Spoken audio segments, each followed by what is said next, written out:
Ang nagmamaganda at feeling diva, Ganda Wanda! Yes, friend! Bago ang damit mo, ganda ng kuko. Ay, sosyal ng bag. Nakamamahaling kape ka pa. Hindi naman obvious na sumahod ka na ngayong araw na to, ha? Mga yes friend, isang masayang sweldo day. Ayan sa mga yes friend kong nasusolo ang sahod. Sana all talaga.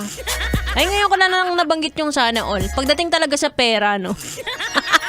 Hindi na luluma yan. Anyway, magandang gabi. It's me, it's your girl DJ Ganda Wanda. Kasama niyo na dito sa 101.1 Yes FM.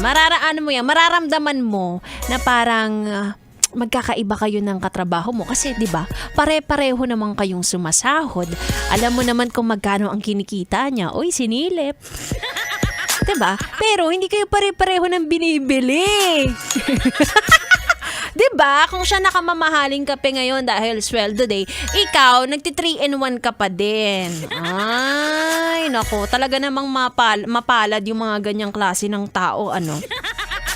May kilala ka bang ganyan, yung hindi required magbigay ng pera sa magulang dahil lahat sila sa bahay ay may trabaho? Saan? Ay, naku.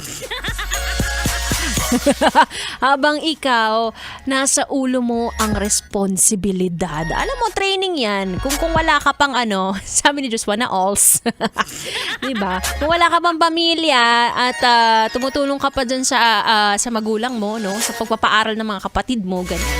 Malaking responsibilidad na yan. Ibig sabihin, you are a responsible person.